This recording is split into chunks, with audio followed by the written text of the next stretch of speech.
On February 28, 2026, the United States and Israel launched Operation Epic Fury.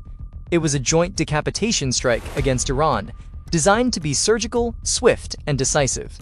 The opening hours achieved their primary objectives: the assassination of Supreme Leader Ali Khamenei and the crippling of Iran's central military infrastructure. But the retaliation triggered a global economic crisis. This map shows the region's energy choke points. In the Strait of Hormuz, Iran blocked an artery handling 27% of global oil trade. Drone strikes then hit critical processing facilities like Abqaiq, sending oil prices soaring past $114 a barrel. While the world watches the financial markets for signs of collapse, military strategists recognize these conventional threats as a mask for a much darker existential threshold. Behind closed doors, the Middle East is facing its first active, two-sided nuclear paradox. Operation Epic Fury leveled Iran's known nuclear sites, but it left a terrifying gap. Intelligence agencies lost track of transportable canisters of 60% enriched uranium, meaning the regime's most dangerous materials survived the strike. This partial destruction is more volatile than total success. It corners a decapitated regime that still possesses survival capabilities, forcing an unpredictable and desperate response. 72 hours into the war, Iran launched a wide-scale retaliation, aiming ballistic missiles directly at the Shimon Peres Negev Nuclear Research Center in Dimona. Dimona is the absolute center of Israel's nuclear program, a site so sensitive that its operations and the 90 to 400 warheads it likely produced are protected by strict military censorship. Iran touched on the Samsung option. This doctrine provides an assured second strike. If the state faces destruction, automated systems trigger massive retaliatory launches from silos and submarines. The direct strike actively probed 50 years of Israeli nuclear ambiguity.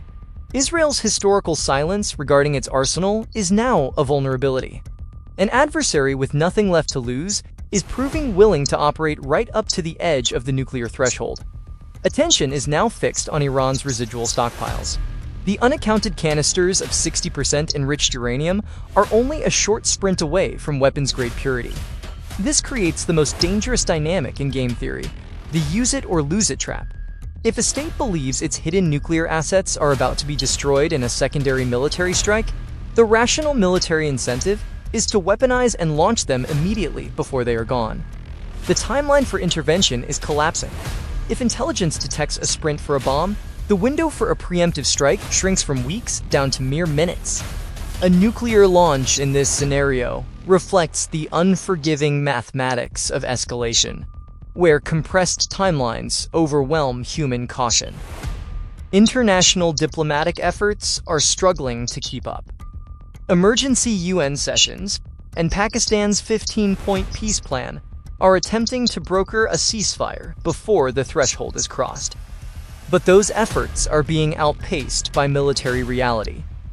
Proxy involvement is widening the war, and massive conventional deployments, like this US carrier strike group, are flooding the region.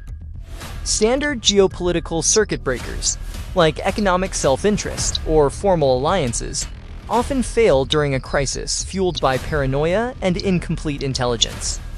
The diplomatic frameworks built over the last 80 years were designed for theoretical deterrence, not a multi-front shooting war, where nuclear material is unaccounted for and the leadership is gone.